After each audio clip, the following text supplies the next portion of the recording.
Welcome to the Southern Pulse Agronomy Gymbowen site. So this is our higher rainfall zone site around the Wimmera zone.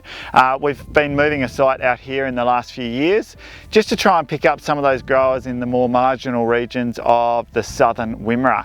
And it's been a great opportunity to take on board some of those more waterlogging type soils on this black ground out the west of Horsham here.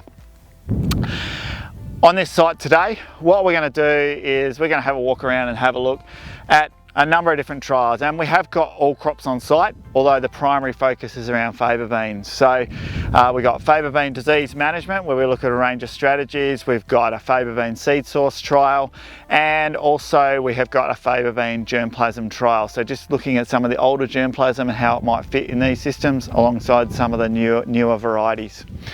We've also got vetch, we've got alternate crops, we've got chickpeas, both spring and summer sown and winter sown. So that's one of the new things that's going on. We know there's a lot of interest in industry around that spring sowing opportunity, and we really see chickpeas as a fit there, and we'll talk through that trial a little bit later on. We also have field peas which have got spring and winter sowing as well. So, and then just to finally finish things off, we've got some demo plots with lentils, which surprisingly, in a soil type which normally waterlogs, are growing quite well this year.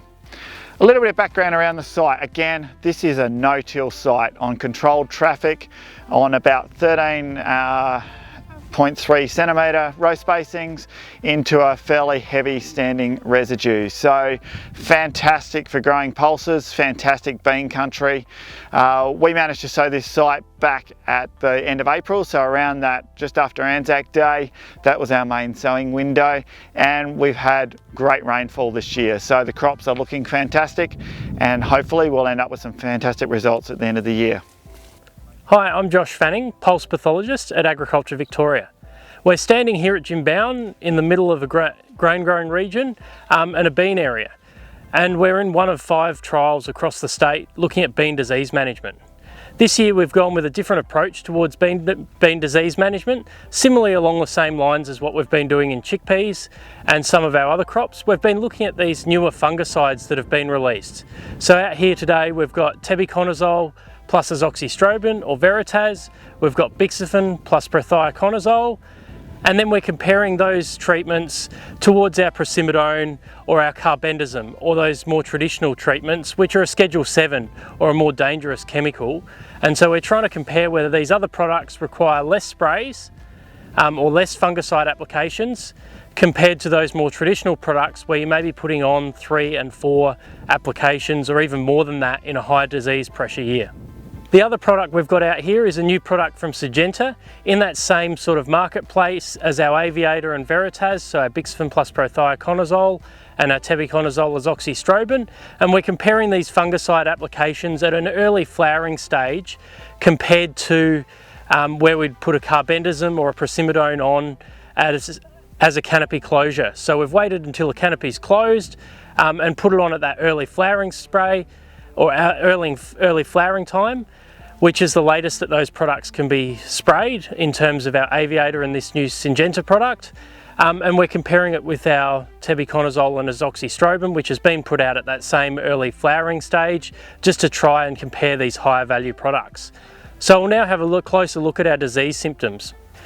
So at this trial site, we started off with a little bit of early Cercospora, but most of that was controlled fairly early in our fungicide treatments, and it didn't really progress in our untreated or no fungicide plots.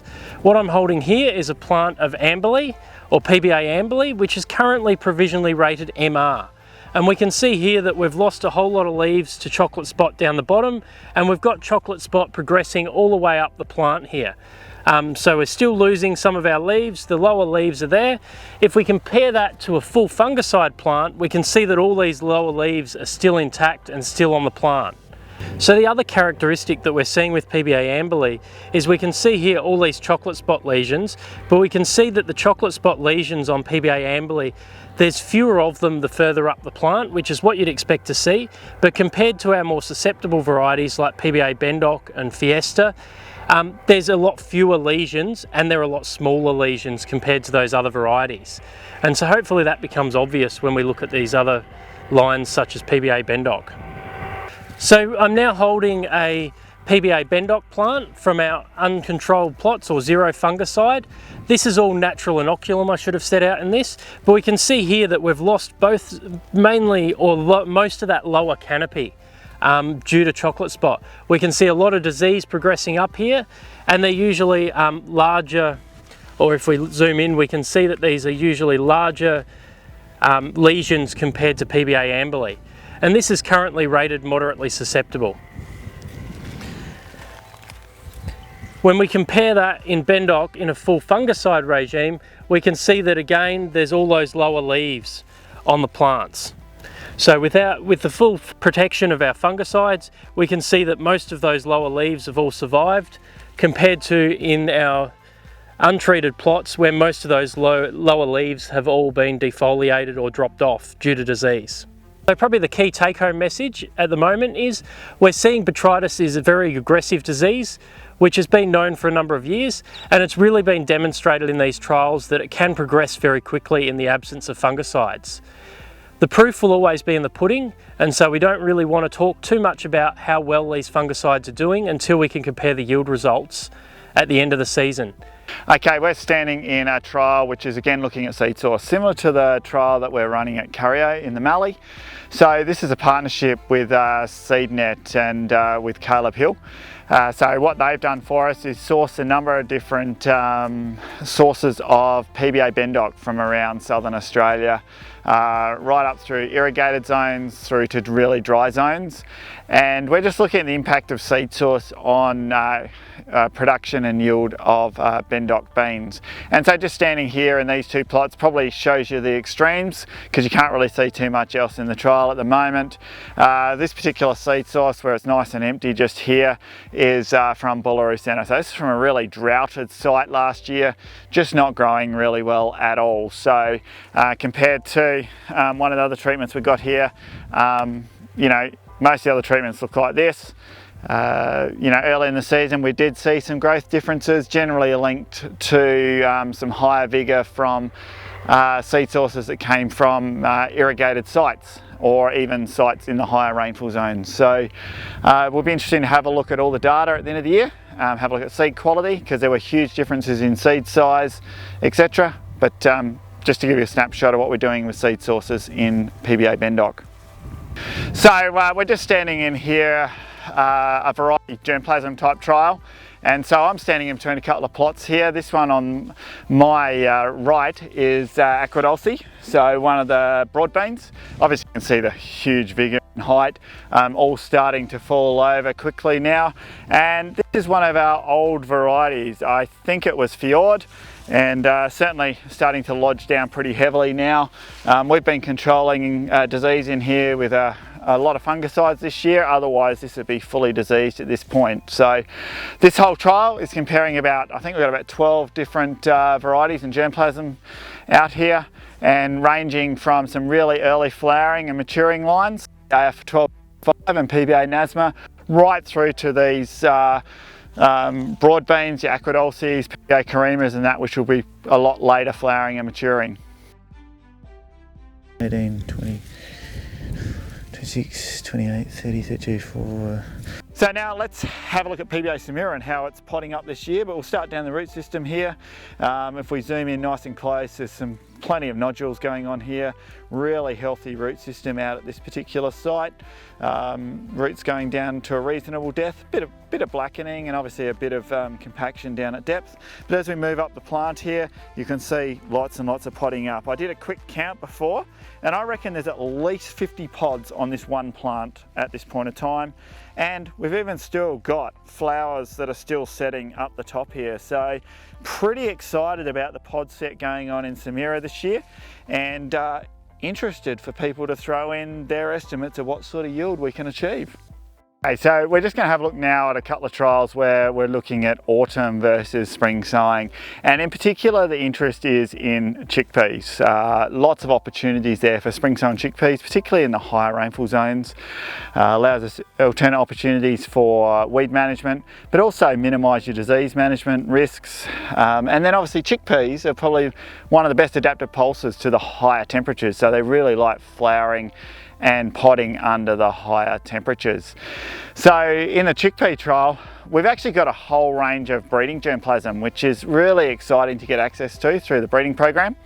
And what we've seen is that we've got stuff that's flowering really early. So started flowering back in August and right through to middle, late September as well. So we've got a whole range of flowering times, and the reason why we've got that is particularly for the spring sowing. So the opportunities for earlier sowing or for the spring sowing material to flower earlier and pod earlier under the higher temperatures. So what we have here is just one of the varieties from the spring sowing treatment, and that's at about the, I think, 8 to 10 node type stage. That was sown at the 1st of September, so you can sort of see where they're at this point of time.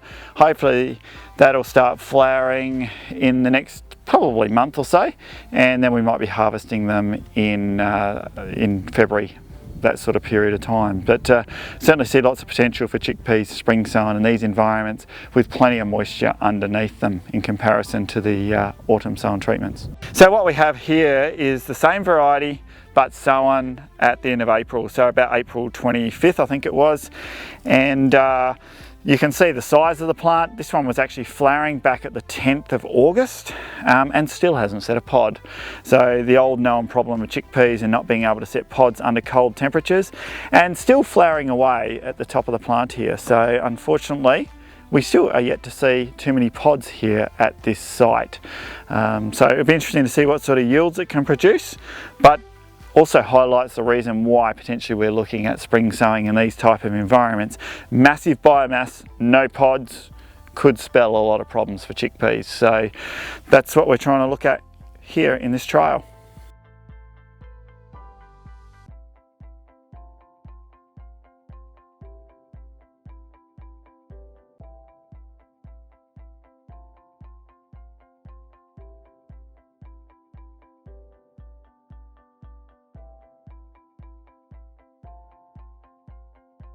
So this trial here, very similar to what we've talked about in the chickpeas. We're looking at autumn versus spring sowing in field peas, and we're really interested again in the different plant types, going from a conventional type over here, which is the old variety Sturt, a white pea or yellow cotyledon type pea, long internode length. You can see it's falling over everywhere. Right through here to one of the new varieties, PBA Butler, which is the most recently released variety. Should be well adapted to higher rainfall zones and potentially should be our highest yielding variety on site. So I'm standing here in PBA Pearl, which is generally not quite as tall and bulky as PBA Butler, but obviously they fit into the same sort of flowering and potting window. And then over further to my right over here, we've got PBA Wharton, which is our Mallee adapted line, and we can zoom in on it and have a look at how far along that is. It's potting up really well. Fortunately, we haven't had any frosts here. In addition, in this trial, we're going to go have a look a couple of minutes at a couple of new varieties, which offer some new opportunities in the pea world with adaptation, or we've got improved tolerance to the Group B herbicides, so some IMI tolerance in there. So it'll be exciting to see how those varieties come out in the future. So just standing in front here of a plot of one of the new varieties that's just been released. Will be available for small scale production in the next year or two. This is GIA Our Star, so released by the new breeding company, Grains Innovation Australia. And obviously the biggest thing about GIA Alstar over all other pea varieties is it does have that improved tolerance to SU residues and Group B herbicides. So certainly will offer a new package in terms of managing weeds in field peas. We're standing in front of here just a lentil demo, and all we've done here is just grab a few lines and new breeding lines as well, and just trying to see whether we can actually grow lentils in these high rainfall zones on well-managed no-till paddocks. And as you can see, we've got PBA Jumbo 2 just in front of us here, looking very healthy. We've put very little fungicides on this, so hasn't got too much disease in it, growing really well. just starting to pod up, so lots of pods coming in underneath the canopy, so looking fantastic. If we move over here, this is really interesting, because if we get into this particular plot here, this is hurricane, and really highlights the importance of disease resistance, because underneath here, this is botrytis grey mold that's got going. Fluff flying up everywhere, grey dust everywhere. So you can sort of see hurricane falling over with BGM and its moderate susceptibility to botrytis grey mold. And then if I take 2 steps over this way, we move into hallmark. So just that step up in terms of botrytis resistance. Again, same spray regime, almost no disease in there. So I just thought I'd quickly demonstrate that. It's something I wasn't expecting to find out here, but just highlights some of the disease resistance characteristics in some of the varieties that we have got within the breeding program. All right, we're just standing in here in one of our vetch trials. This is a trial that's part of our big network, and if you want to hear much more about the vetch work, just go to the Curio Virtual Crop Walk on the BCG site, and that'll give you an outline of what we're trying to achieve. Again, at here, what we're really doing is looking at the relative growth rates of a number of different varieties, and even some mixes here. So we've got one of the tillage radishes where we mixed a bit of tillage radish in amongst the vetch this year, and we're really interested to see whether it improves feed value. Obviously growers are considering, you know, whether this will break up hard pans and things like that. As researchers, we're probably more interested in the feed value and the actual overall biomass production for growers and the relative profitability at the end of the day. So that's what this trial is all about. Keep an eye out for the results come the end of the year, because what we're going to do is we'll look at the actual relative biomass production plus the feed values at that key cutting stage for vetch, and it should be available across a range of sites and locations in Victoria and even in South Australia.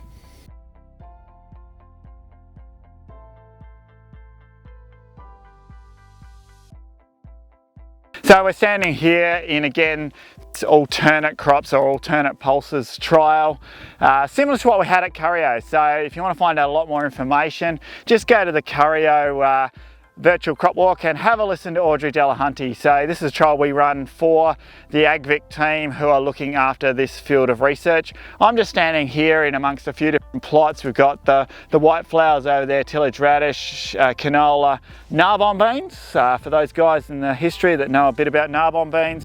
And then over the back here we've got some fenugreek, so very nice smelling stuff. We can put together a bit of a salad with a bit of radish and a bit of fenugreek afterwards. And unfortunately the cumin, which was so exciting at Curio, is not growing quite so well here, but we certainly could have a wonderful salad.